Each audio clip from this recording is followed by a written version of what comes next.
Son las 6 de la mañana. Llega la hora de la verdad. Para pensar y analizar las noticias de Colombia y el mundo. La hora de la verdad. En la red de Radio Red RCN. Con Fernando Londoño Hoyos.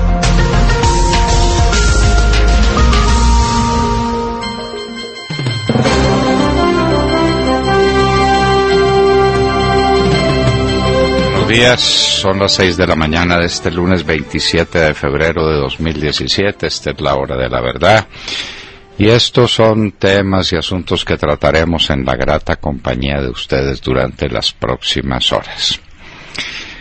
Lo que se veía venir: los viajes del director de la Unidad Nacional de Protección a Cuba era para discutir la manera como les iban a entregar esa dependencia de la que depende la vida de la que depende la vida de todos los perseguidos por las FARC principalmente. Entonces ahora 1.200 bandidos de esos vienen a la Unidad Nacional de Protección y quedamos en manos de los bandidos. Todos los protegidos por la Unidad Nacional de Protección quedamos en manos de los que nos han querido matar. Esa es una buena decisión, pero no nos damos cuenta, no notamos que nos han condenado a muerte. Primero nos quitan la policía y ahora nos ponen en manos de los guerrilleros, de manera que quienes los combatimos, quienes los fumigamos, quienes contribuimos a un estado de conmoción interior que permitió armar el ejército de Colombia, en manos de los guerrilleros, en manos de los bandidos, con armas que les entrega Juan Manuel Santos para que nos maten. Denunciamos esto ante el mundo, que el mundo lo sepa, Hablamos cuando todavía es tiempo de hablar. El Banco de la República bajó 25 puntos las tasas de interés. Eso pues no tendría importancia ninguna sino en la medida en que el presidente Santos aprovechó 2 encuentros con el gerente del Banco de la República para decirle que lo hiciera. Entonces nos preguntamos, doctor Echavarría, si se acabó la independencia del Banco de la República y si el Banco de la República pasó a ser de nuevo una dependencia del gobierno. ¿En qué quedó la reforma constitucional del 91? ¿En qué quedó la independencia y la autonomía del Banco de la República si el presidente le da órdenes y usted las cumple? Doctor Echavarría, usted sabe nuestra devoción y nuestro aprecio por usted, pero cuentas claras y cartas sobre la mesa. ¿Se volvió el Banco de la República en sus manos una dependencia del gobierno nacional? Queremos saberlo, de una vez. El crecimiento del campo fue del 0.5%. Es parte del desastre económico en que está metido el país. Y eso no tendría importancia sino una que es muy reveladora. Ya salió la SAC a decir que eso le parecía muy satisfactorio. De manera que Bedoya, el nuevo empleado de Santos en la SAC, ya está cumpliendo su cometido. Le parece muy satisfactorio que el campo crezca 0.5%. El señor Bedoya, como el señor Bruce McMaster, como todos los miembros de los gremios colombianos, con la excepción de Fedegan, que ha tenido que pagar lo que ha pagado por ejercer la tarea que tienen que cumplir los gremios. Que los gremios no están hechos para aplaudir, sino para defender un punto de vista, no para ser empleados del gobierno nacional. Miren ustedes y repasen las cosas, persona tan querida como el presidente de la Asociación Bancaria, ¿de dónde viene? Del gobierno. El señor de la SAC, ¿de dónde viene? Del gobierno. El señor de la ANDI, el señor Bruce McMaster, ¿de dónde viene? Del gobierno. Quedan FENALCO y la Federación de Ganaderos diciendo las verdades y sometidos a las presiones a las que están siendo sometidos, porque aquí opinar es un delito. El ñoño Elías en la misma bolsa de Otto Bula. ¿Alguna sorpresa? Parece que no. Recuerden que el ñoño Elías es el gran elector de Santos en la costa atlántica, es el gran reproductor de la corrupción santista en la costa atlántica. Enrique Gil Botero, ministro de Justicia, era persona independiente y firme, pero en el último tiempo resolvió aliarse con las huestes de Santos. Por eso estuvo en la Comisión Interamericana de Derechos Humanos y ahora está en el Ministerio de Justicia, de manera que ya lo tenemos. Decíamos que el carácter no es una planta que nazca silvestre en Colombia. Hubo acuerdo para sustituir cultivos ilícitos en Caquetá. Esto es de una importancia trascendental, histórico, y uno lee esta maravilla y dice, por Dios, está funcionando la erradicación manual. 310 hectáreas. 310 hectáreas. Y se acabó febrero, y no ha empezado la erradicación. Y en Tumaco se están oponiendo a la erradicación de cultivos ilícitos. ¿Y quién se opone? Pues los bandidos. ¿Y quiénes son los bandidos? Las FARC. Ténganlo presente. A propósito de eso, Salud Hernández ha publicado un excelente trabajo. Esperamos tenerla a ella para que nos explique la clase de porquería que inhala una persona que use cocaína. ¿Qué es lo que está inhalando? Pasta de coca convertida en cocaína. ¿Con qué más? Salud Hernández nos lo ha contado. Es sencillamente estremecedor. Estremecedor.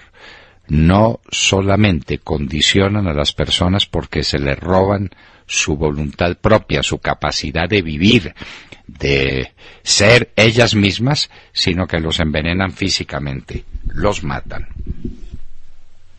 Ileso el gobernador del norte de Santander en 2 ataques guerrilleros. Las fuerzas militares dicen que le ofrecieron helicóptero, solo que él no llegó para montarse en el helicóptero y prefirió irse en carro. Bueno, es un debate entre los dos, el gobernador y el comandante de la brigada. François Fillon, en Francia, investigado penalmente. Esto ya es un hecho. La investigación penal se inició.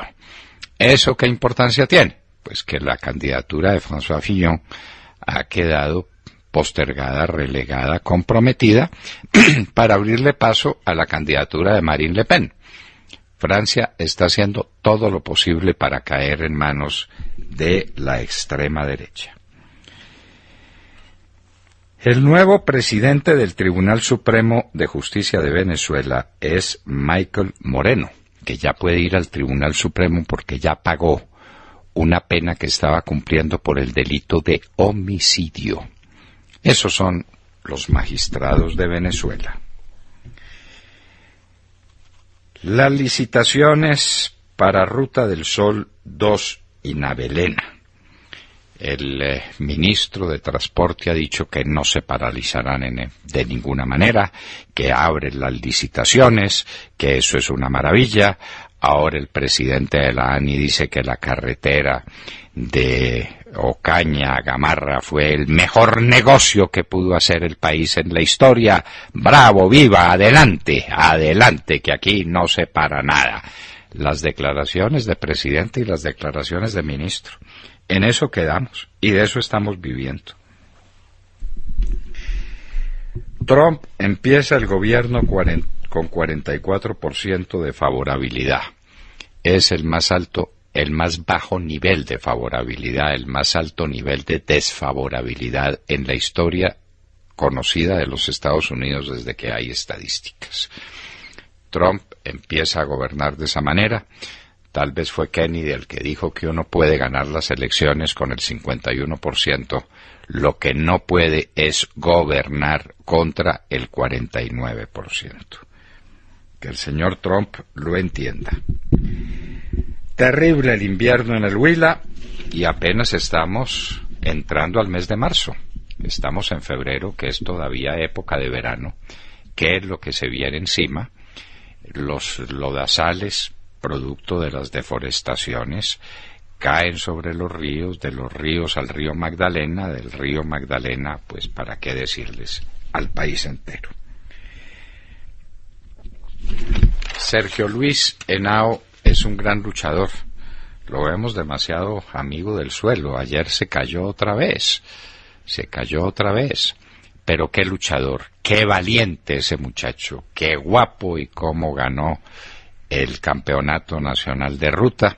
Lástima que el chavito no hubiera podido competir. Tal vez la carrera hubiera sido más estrecha, pero Sergio Luis Henao se lo merece. Contra todos los infortunios, contra todo, demostró la pasta de la que está hecho un luchador colombiano. Kuczynski, presidente del Perú, es el primer mandatario de América Latina que se reúne con Trump. En Mosul, miles de personas empiezan a evacuar la zona oeste. La batalla, señores, ha empezado. Es el último bastión del Estado Islámico en Irak. En Moscú, marcha de protesta de 15.000 personas, porque un año después del crimen de Boris Nemtsov, un opositor muy serio y muy importante, no se sabe nada. Parece que en Rusia las cosas son como acá. Nunca se sabe nada de lo que pasa. Y Hoy en la Historia vamos a recordar la Revolución Rusa, pero no la de octubre de 1917, sino la de febrero de 1917. Las cartas quedaron echadas con esta parálisis, con estas huelgas. La Okhrana, la policía secreta del zar, ya no pudo más, porque contra un pueblo que se une no hay nada que hacer. De todo esto y de mucho más hablaremos con ustedes en las próximas horas desde aquí, desde la Hora de la Verdad. Así, saludemos la mañana. Montserrat Fernández, bienvenida. Muchísimas gracias. Pues sí, necesitamos un café, sobre todo con algunas noticias para sentirnos despiertos, ¿no? Y decir, bueno, estoy leyendo bien, ¿no? Sigue el show de las FARC. Y es que yo les cuento que cuando uno se aleja de las noticias de Colombia unos días, pierde el ritmo, ¿no? Porque es tanta la velocidad y la cantidad de noticias y de hechos es impresionante.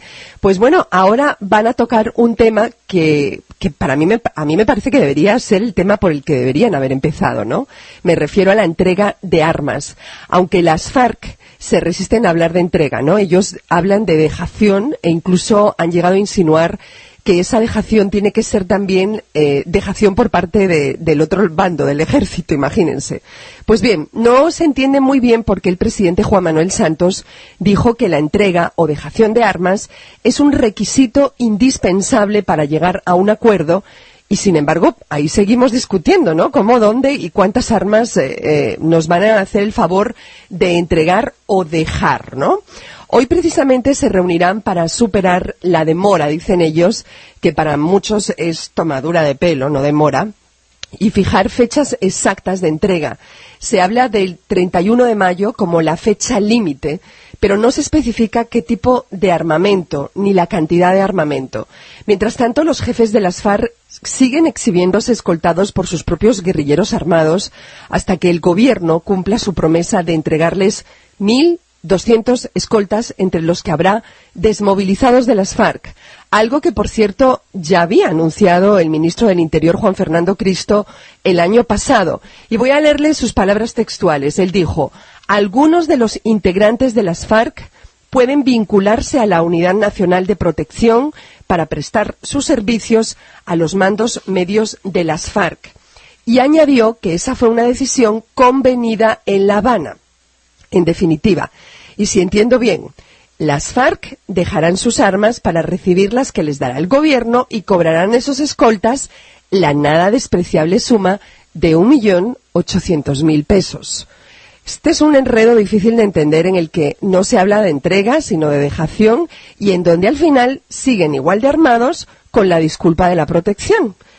Pregunto, ¿qué hay detrás de esta propuesta que es turbia y extraña. A mí me disculpan, pero es rara. Pues es que todo aquí es turbio, todo es extraño. Y nos tenemos que acostumbrar a eso porque no hemos entendido que el propósito es entregarle el país a las FARC.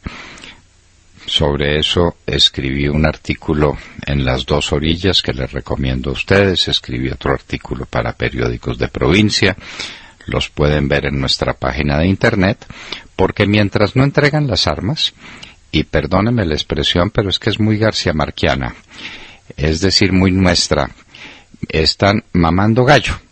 Mamando gallo, no hay inventario de las armas, Montserrat. Es que usted se pregunta con todo derecho y con todo rigor, ¿y cuáles armas van a entregar? Es que hace mucho tiempo debería estar ya completo el inventario de las armas. Pero la ONU no pregunta por eso, porque no se le olvide que los de la ONU son tan mamertos como las FARC. Son igualitos. Aquí nos mandan de la ONU unos comunistas mamertos para que sirvan de árbitros y de mediadores. Entonces, pues, buena la tenemos. Nos entregaron. Y por eso el pueblo que se olió el tocino salió a la calle el 2 de octubre y votó en contra de esos acuerdos. Y nos traicionaron. Se robaron esa decisión del pueblo colombiano. Y hay que decirlo, doctor Londoño, hay mucha indignación en las redes sociales con ese sueldo que pasarían a ganar esos desmovilizados de las FARC que van a actuar como escoltas, ¿no? Porque la gente dice que ese es un sueldo que ya quisieran muchos colombianos.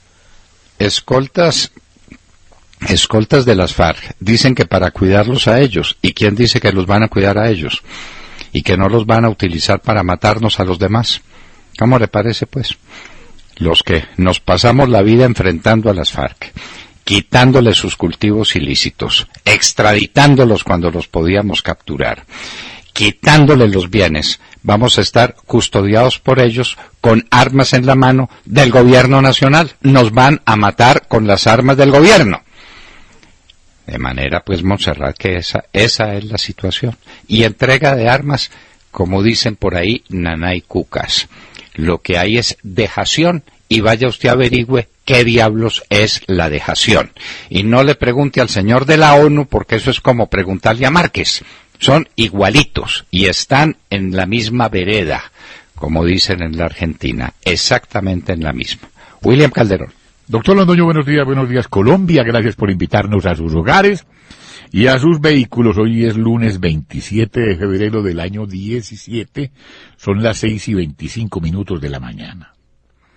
Mientras los camaradas de Juanpa le maman gallo al establecimiento, como lo escribe hoy el director de la Hora de la Verdad, Fernando Londoño Hoyos, en una de sus columnas, cuando Fondepaz celebra contratos de adecuación y construcción con firmas de lavaperros y abarrotes, mientras con la feria de la contratación, ahora que está de moda, y se agudiza el tema de la corrupción, amén de que alguien se robe más de 50.000 millones de pesos, manteniendo así el motivo de su tardanza, mientras los niños que se robaron los mejores amigos del sátrapa colombiano no aparecen. Nadie sabe cuántos son los guerrilleros de las FARC, ni qué cosas son los miles de sujetos que han llegado a las zonas de tolerancia, dice el doctor Londoño Hoyos en su columna.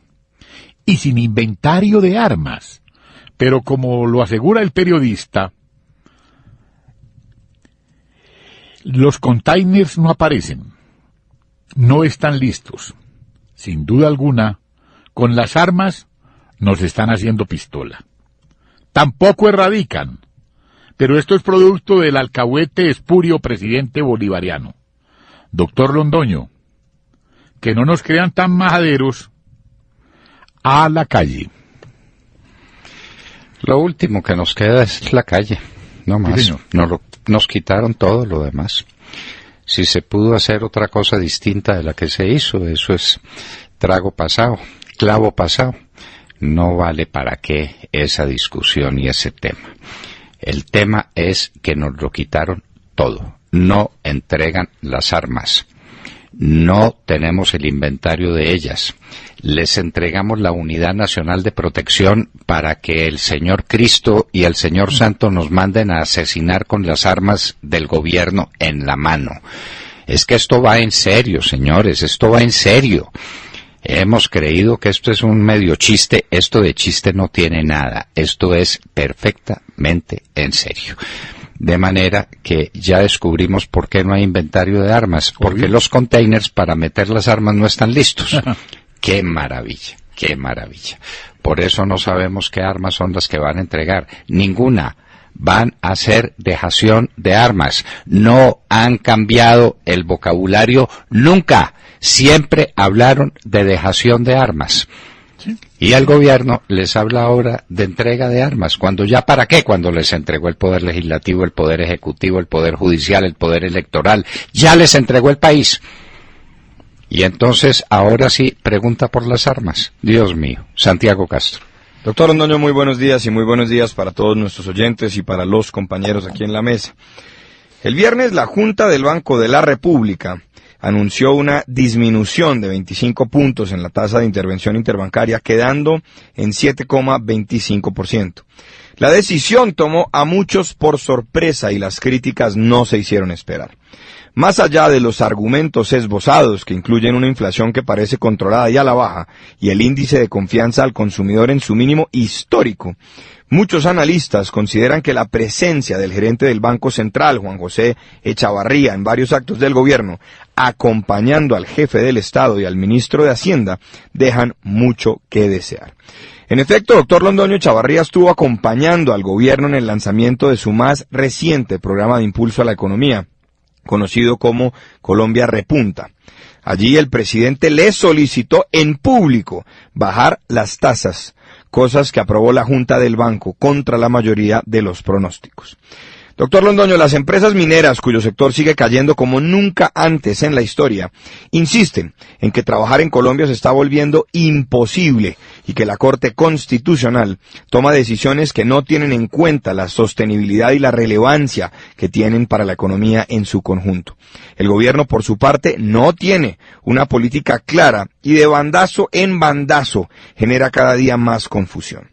Por otra parte, los comerciantes afiliados a FENALCO se reunirán esta semana a nivel nacional para revisar el balance del primer bimestre y el impacto que ha tenido el IVA del 19%, entre otros asuntos.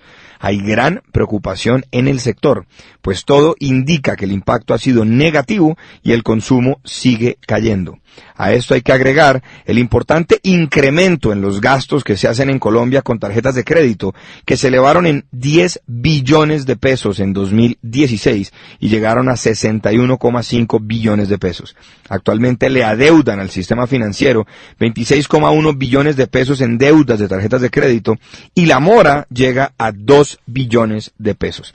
Doctor Londoño, la economía parece estar creciendo al debe, sin confianza, y con un gobierno que no logra cumplir ninguna de sus metas. Prosperidad para todos. Sí, señor, en lo de las tarjetas de crédito no se le olvide que está el jueguito con las tarjetas de una persona que tiene varias y que hace retiros en efectivo para pagar lo de la otra tarjeta, y así sucesivamente. De manera que esa mora en términos reales puede ser bastante más alta. Lo de los comerciantes, dramático. Lo de los mineros, insostenible, pero ellos dicen que no se puede trabajar en Colombia. No, sí se puede trabajar, siempre y cuando usted sea miembro de las FARC, Santiago. Sí, y sea minero ilegal. Si es miembro de las FARC puede hacer lo que le da la gana. La minería ilegal se devoró este país y por eso estamos creciendo económicamente, gracias al impulso del oro. Hágame el favor, hágame el favor. Bueno, estas son pues las cosas que pasan y la gran pregunta, Santiago, es si el Banco de la República perdió su autonomía porque el doctor Echavarría, persona tan distinguida, resolvió ponerse en las manos del gobierno. Que nos diga si es una dependencia más, como decía usted esta mañana.